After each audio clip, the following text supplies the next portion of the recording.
네, 굿모닝. 좋은 아침입니다. 오늘도 주님과 평안 가운데 동행하시는 하루가 되시기를 소망합니다. 창세기 45장 16절에서 28절의 말씀을 읽겠습니다. 요셉의 형들이 왔다는 소문이 바로의 궁에 들림에 바로와 그의 신하들이 기뻐하고 바로는 요셉에게 이르되 내 형들에게 명령하기를 너희는 이렇게 하여 너희 양식을 싣고 가서 가나안 땅에 이르거든 너희 아버지와 너희 가족을 이끌고 내게로 오라. 내가 너희에게 애굽의 좋은 땅을 주리니 너희가 나라의 기름진 것을 먹으리라. 이제 명령을 받았으니 이렇게 하라. 너희는 애굽 땅에서 수레를 가져다가 너희 자녀와 아내를 태우고 너희 아버지를 모셔오라. 또 너희의 기구를 아끼지 말라. 온 애굽 땅의 좋은 것이 너희 것임이니라. 이스라엘의 아들들이 그대로 할세. 요셉의 이 바로의 그 명령대로 그들에게 수레를 주고 길 양식을 주며 또 그들에게 다 각기 옷 한 벌씩을 주되 베냐민에게는 은 300과 옷 5벌을 주고 그가 또 이와 같이 그 아버지에게 보내되 수나기 10필에 애굽의 아름다운 물품을 실리고 암나기 10필에는 아버지에게 길에서 드릴 곡식과 떡과 양식을 실리고 이에 형들을 돌려보내며 그들에게 이르되 당신들은 길에서 다투지 말라 하였더니 그들이 애굽에서 올라와 가나안 땅으로 들어가서 아버지 야곱에게 이르러 알리어 이르되 요셉이 지금까지 살아있어 애굽 땅 총리가 되었더이다.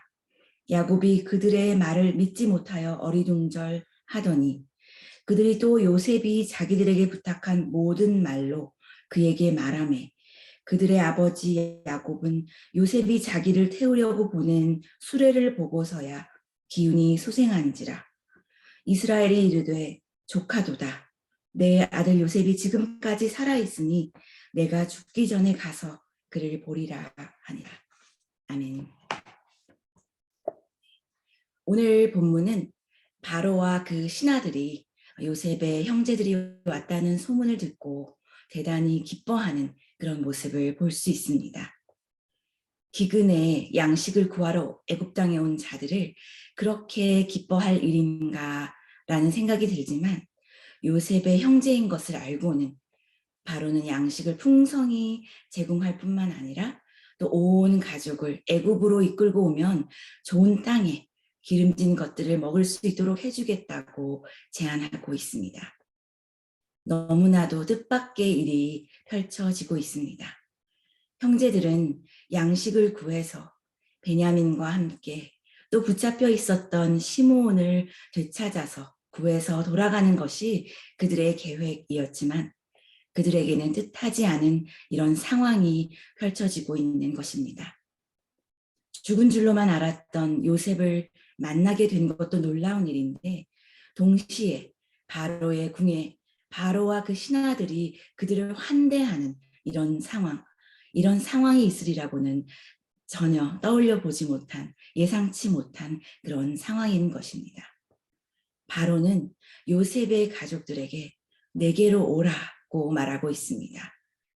내게로 오라는 이 제안은 주저할 틈도 없이 신속하게 진행이 되면서 가족들을 태우고 올 수레와 모든 필요한 것들과 수많은 선물들을 가나안으로 실어 보내게 됩니다.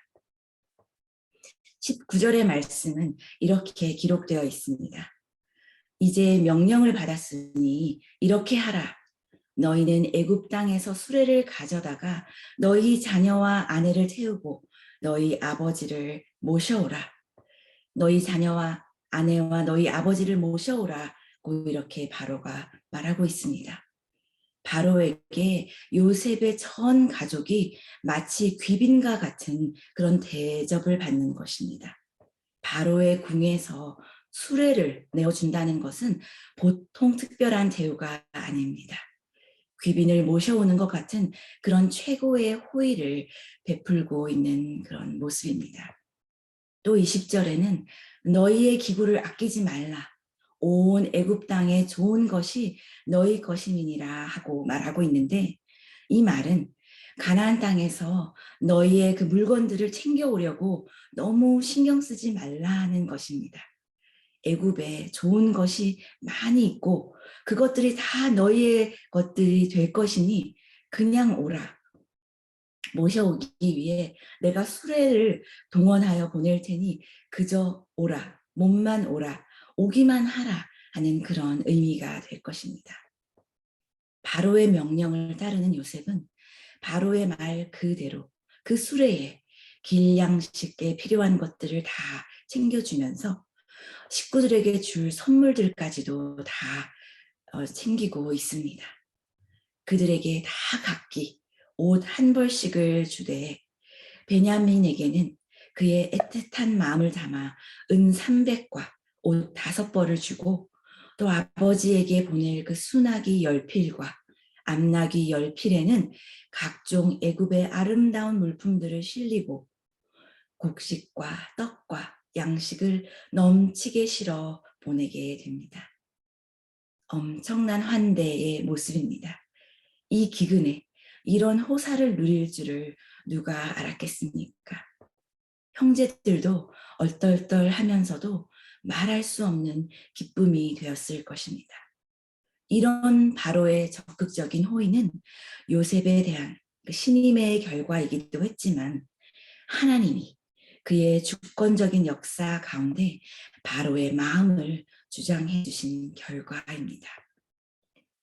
애굽 땅에서 한낱 노예의 신분에 불과했던 요셉이 이런 예우를 받는 위치에 오르게 되었다는 것은 하나님을 신뢰하고 또 하나님을 기쁘시게 하는 자에게 주시는 하나님의 큰 은혜와 사랑이 아닐까 생각하게 됩니다. 그러나 요셉은 형제들에게 길에서 다투지 말라는 말을 24절에서 하고 있습니다.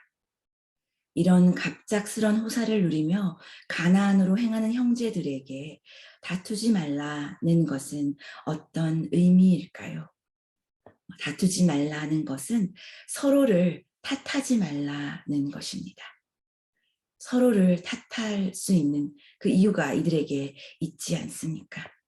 요셉을 버린 것에 대한 그 죄책감, 서로를 탓하고 싶은 그런 마음일 것입니다.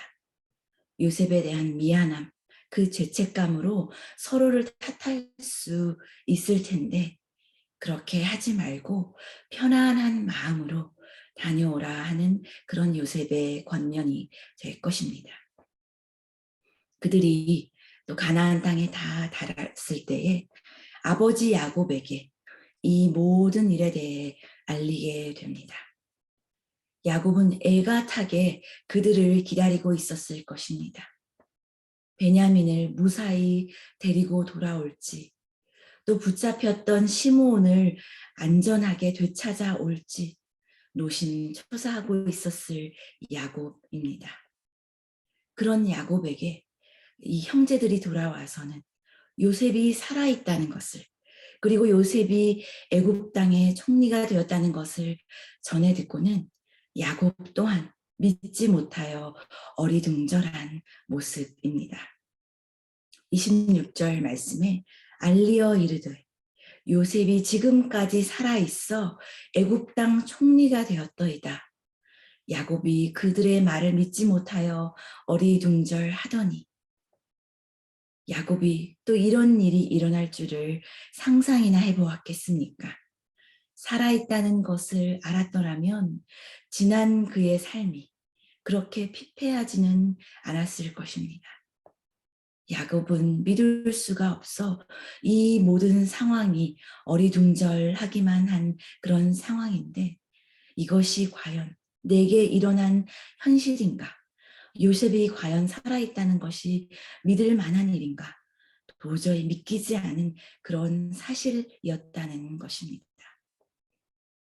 그러나 27절 하반절에 그들의 아버지 야곱은 요셉이 자기를 태우려고 보낸 수레를 보고서야 기운이 소생한지라 하고 기록되어 있습니다.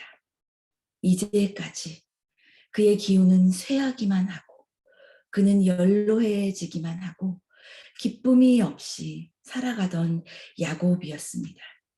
그러나 요셉이 보낸 이 수레를 보니 비로소 믿게 되어 그의 기운이 소생했다는 것입니다.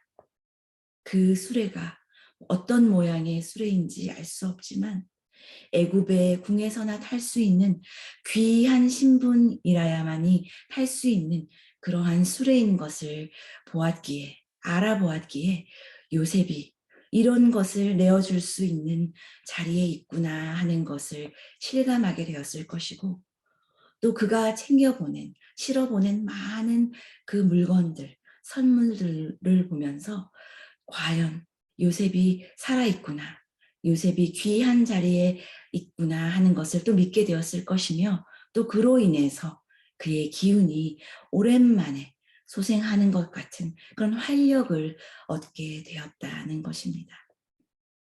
야곱의 삶에 얼마나 많은 고난이 있었습니까? 그 괴로움이 더할 때마다 내가 스올로 내려가리라는 말을 되뇌이던 야곱이지 않았습니까?